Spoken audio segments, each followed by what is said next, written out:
신학대학원생과 학부생들이 졸업식을 갖고 앞길을 준비하고 있으나 전임 사역 자리가 부족해 졸업 후 앞길이 순탄치 않을 것으로 보입니다.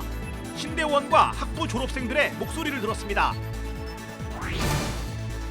서울 독산동의 신일교회는 코로나19로 경제적 어려움을 겪는 이웃들을 위해 생활비를 지원하고 있습니다.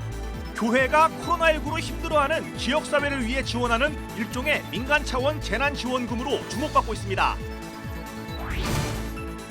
CCM 가수 나무엔이 시편 말씀을 토대로 한 자작곡 주님에 대해 말하라 하면을 공개했습니다. 또 찬양 사역자 안진광도 첫 번째 싱글 앨범 사랑한단다를 발표하며 데뷔했습니다. 문화 현장에서 소개합니다. 여러분 안녕하십니까? CBS 뉴스입니다.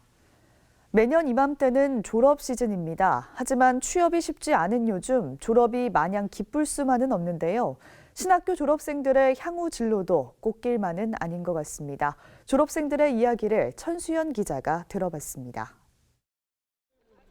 학업에 매달렸던 신대원 시절을 보내고 졸업의 순간을 맞은 목회자 후보생들. 그러나 이들이 졸업하는 현실은 갈수록 열악해지고 있습니다. 올해 장신대 신대원 졸업생은 300명에 육박하지만 전임 사역지를 구한 이들은 20명 안팎인 것으로 알려졌습니다.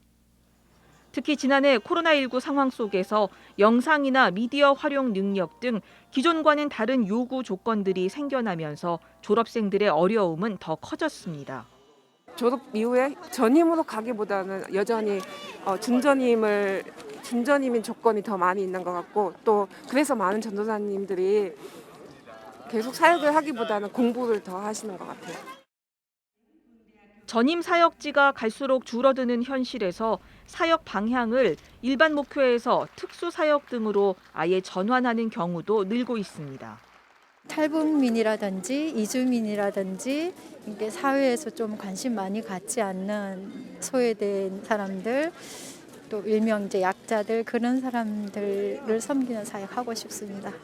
꼭 전임을 가기보다는 파트로 사역을 하면서 이제 주중에는 본인의 일도 하면서 또 다른 사역, 그러니까 교회 안에 있으면은 좀 한계가 있는 부분이 없지 않아 있잖아요. 그래서 그런 것 때문에 이제 어떤 특수 사역 같은 게 눈을 많이 돌린 거죠. 신학을 전공한 학부 졸업생들 가운데는 신학 대신 새로운 진로를 모색하기도 합니다. 교회에 대한 사회적 이미지는 실추되고 목회 환경도 나아지지 않는 현실 속에서 신학교 졸업생들의 고민은 더욱 깊어지고 있습니다. CBS 뉴스 천수연입니다. 서울 독산동의 신일교회는 코로나19로 경제적 어려움을 겪는 이웃들을 위해 생활비를 지원하고 있습니다. 교회가 코로나19로 힘들어하는 지역사회를 위해서 일종의 민간 차원의 재난지원금을 지급하면서 주목받고 있습니다. 송주열 기자가 취재했습니다. 신일교회 A집사는 코로나19 상황이 길어지면서 다니던 직장에서 더 이상 일을 할 수 없게 됐습니다. 실질적인 가장이나 다름없던 A집사는 실직으로 주택 거주 관련 비용과 생활비를 마련하지 못해 주변에 도움을 요청했지만 번번이 거절을 당했습니다. A집사에게 손을 내밀어 준 건 교회였습니다. 제가 우선은 한숨을 돌릴 수 있는 거였고, 정말 어디를 손을 벌려도 그때는 그런 게 없었어요. 그러다 보니까 스스로가 지쳐버리고 그랬거든요. 그때 이제 도움의 손길을 주셨던 거라서 저한테는 너무너무 감사하고 정말 단비 같은 도움이었어요. 100만 원을 무이자, 무담보, 무기한으로 긴급 융통받은 A집사는 형편이 나아지는 대로 받은 사랑을 돌려주고 싶습니다. 지금은 제가 가진 게 없어서 그렇지만 나중에는 저도 그 받은 도움을 되돌릴 수 있는 사람이 되고 싶다라는 게 조금 제가 가진 생각이에요. 예수 그리스도의 사랑을 삶 속에서 실천하는 제자 훈련을 강조해온 신일교회는 코로나19 장기화에 따라 교회 역할을 고민하던 중 코로나19 빈곤층 지원에 나서기로 했습니다. 그래서 착안한 것이 코로나19로 경제적 어려움에 직면한 이웃들을 위한 신일 SOS 긴급 구호뱅크였습니다. 코로나19가 발생하기 전에도 이삭줍기 헌금으로 지역사회를 도와온 신일교회는 지난해 교육자들이 먼저 사례비 일부를 자본금으로 내놓았고 평신도 제자훈련팀 성도들이 가세하면서 자본금이 3천만 원으로 불어났습니다. 그냥 책상에서만 하는 제자훈련이 아니고 우리의 삶에서 나타나는 좀 저희는 사회적 제자도라고 하는데 그걸 좀 실천했으면 좋겠다. 그래서 총무들을 좀 모았어요. 긴급 구호뱅크는 주택 비용이나 병원비 등 생활비, 이자 대납을 원칙으로 하고 있습니다. 지난해 교인 8명과 교회 인근 독산 이동 주민 2명에게 100만 원씩 1,000만 원의 이자를 대납했습니다. 근데 이건 이제 대납이니까 또 무이자고 무기한해요. 그래서 여러분이 그 여유가 생기면은 언제든지 갚으십시오. 뭐 못 갚아도 할 수 없는 거고. 지난달에는 긴급 재난지원금이 필요한 교인 7명, 지역 주민 9명 등 모두 16명에게 50만 원씩 800여만 원의 현금을 전달했습니다. 교육자에서 제자훈련팀으로 이어진 긴급 구호뱅크 사랑 실천은 일반 교인들에게까지 전해졌습니다. 지역사회 코로나 빈곤층을 돕는다는 소식에 교인들까지 긴급 구호뱅크 헌금에 나서 현재까지 2,600만 원의 추가 재원이 마련됐습니다. 신일교회는 재원이 소진될 때까지 교회가 이웃들의 필요에 응답하는 사회적 제자도를 실천해 나간다는 계획입니다. 우리 예배드리고 싶은데 왜 못하게 하는데 그런 접근이 아니고 이 시대가 요구하는 그러한 교회에 대한 요구가 있는 것 같아요. 그것을 우리가 좀 힘써야 되지 않겠나 그런 생각입니다. 저는. 올해 교회 설립 50주년을 맞이한 신일교회가 코로나 시대 교회의 역할이 무엇인지 잔잔한 감동을 주고 있습니다. CBS 뉴스 송주열입니다.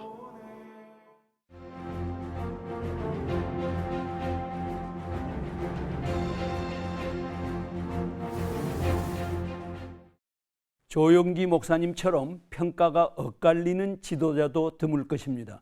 조 목사님은 60년대 배고픈 민중들을 향해 예수의 이름으로 희망을 던졌습니다. 허다한 사람들이 예수 안에서 희망을 찾았습니다.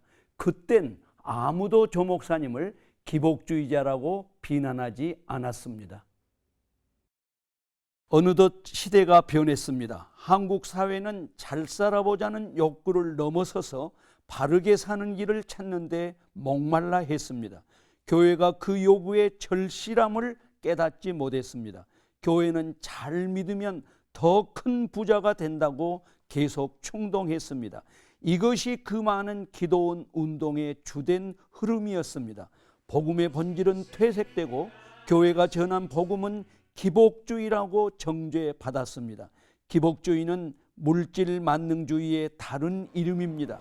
기복주의는 산업화 과정에서 조성된 물질 만능주의와 짝을 이루면서 보수적 교회는 보수적 정치 세력과 한 배를 탔습니다. 보수를 자처한 극단적 개신교 집단과 보수를 표방한 극우적 정치 집단이 혼합되어 괴물화된 것이 바로 정광훈 현상입니다. 코로나19에 대한 국가의 정당한 방역을 신앙의 이름으로 조롱하고 나선 최초의 집단이 바로 정광훈 집단이었습니다. 일부 개신교 지도자들도 코로나 방역에 대한 비난에 동참하면서 한국 교회의 공공성은 바닥을 헤맸습니다.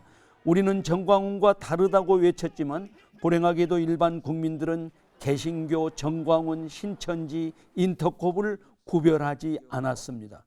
어떻게 해야 세상이 교회가 전한 복음에 다시 귀를 기울이게 될까요? 첫째, 복음을 전할 때 종교적 언어가 아닌 성경적 가치 언어로 다가가야 합니다.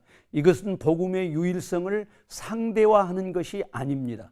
세속적 이원론을 극복해야만 가능한 일입니다. 평화, 정의, 인애, 이러한 언어는 성경의 중심 가치입니다.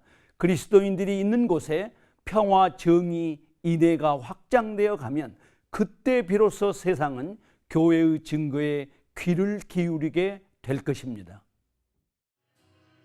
둘째, 이것은 모든 그리스도인들의 과제이지만 특별히 목사님들이 먼저 수행해야 할 특별한 미션입니다. 목사님들이 더 가난해져야 합니다. 세상이 깜짝 놀랄 정도로 목사님들의 일상이 더 검소해져야 교회가 신뢰를 회복합니다. 저도 최근에 아프고 고통스러운 체험을 통해 주님의 뜻을 새롭게 깨닫게 되었습니다. 저는 목회자의 생활 기준을 품위를 유지하는 삶이라고 생각했지만 주님은 저에게 가난한 삶을 원하셨습니다. 목사님들이 가난해지지 않고는 진정한 신뢰를 얻을 수 없습니다. 셋째, 교회는 세상을 향한 대안 공동체라는 것이 하나님 나라를 갈망하는 모든 이들의 상식이 되었습니다. 복음적 삶은 결코 혼자 살아낼 수 없습니다. 너희가 세상의 소금이요 빛이다는 주님의 말씀은 개인 윤리를 넘어서서 교회가 성취해야 할 공동체적 과제입니다. 지금 여기 있는 교회는 장차 완성될 하나님 나라의 모델 하우스입니다. 교회가 부족하다라는 것을 가장 먼저 아신 분은 우리 주님이셨습니다. 오늘도 주님은 교회가 당신의 형상을 이루어 가도록 해산의 고통을 당하고 계십니다. 교회가 교회답지 못한 것 때문에 교회를 떠난 소위 가나안 성도가 되는 것은 해답이 아닙니다. 오죽하면 가나안 성도가 되었겠습니까마는 길이 아니면 가서는 안 됩니다. CBS 논평이었습니다.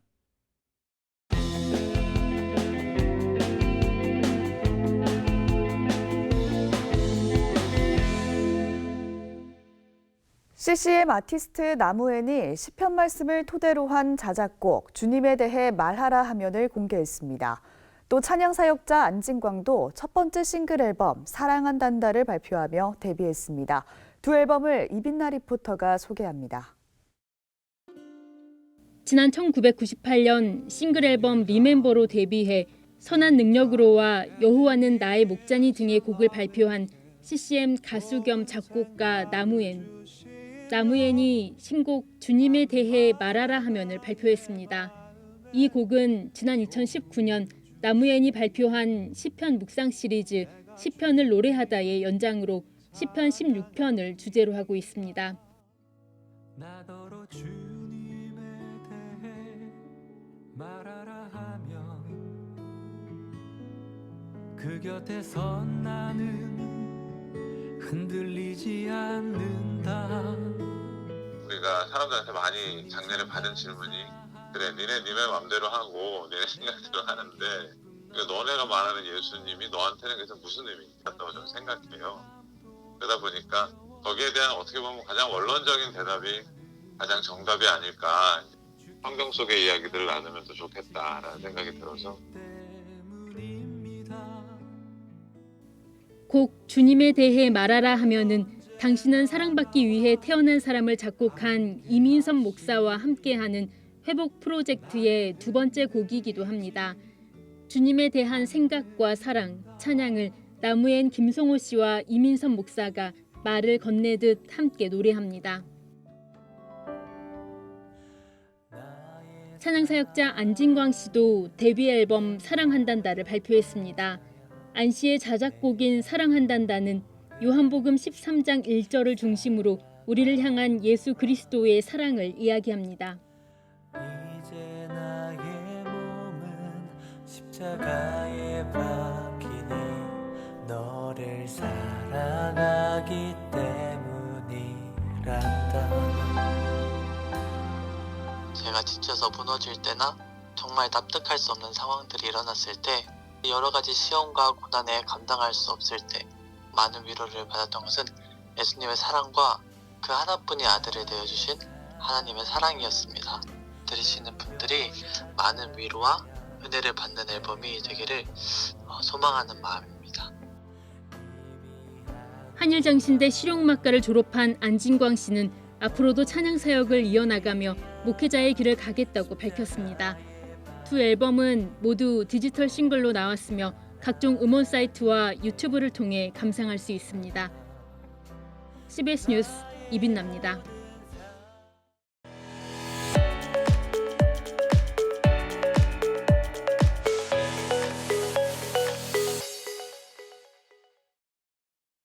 간추린 지역교계 소식입니다. 침례신학대학교가 교단의 역사를 담은 베프티스트홀을 개관했습니다. 대전 지역의 반동성애 교단연합은 평등법을 규탄하는 집회를 가졌습니다. 침례신학대학교 도서관이 침례교의 역사를 담은 베프티스트홀을 개관했습니다. 침례교 신학연구소 소장 임도균 교수는 베프티스트홀은 한국침례신학대학교 침례교 신학연구소가 7개월의 준비 기간을 거쳐 침례교의 역사와 정신을 담은 공간이라고 소개했습니다. 침례교 정신이야말로 신학교의 정신이고 이것을 우리 학생들에게 전해야 되겠다라는 마음으로 만들게 되었습니다. 침신대학교 도서관 3층에 위치한 베프티스트홀에는 침례교의 역사와 정신을 담은 전시물과 자료 등이 상설 전시되며 미디어 자료 등도 관람할 수 있습니다. 지역의 교계단체와 목회자들이 모인 한국교회 반동성애 교단연합이 이상민 국회의원이 준비 중인 평등법을 규탄하는 집회를 열었습니다. 한국교회 반동성애 교단연합은 평등법은 모든 교육기관에서 동성애를 가르치고 사회의 건강성을 크게 훼손하는 악법이라며 법안 발의를 즉각 취소하라고 촉구했습니다. 전주시 장로교회연합회가 정기총회를 열고 신임 대표회장으로 전주중부교회 박종숙 목사를 추대했습니다. 박종숙 목사는 지역사회에서 한국교회의 위상을 높이고 신뢰받는 일에 최선을 다하겠다며 기도와 응원을 부탁했습니다.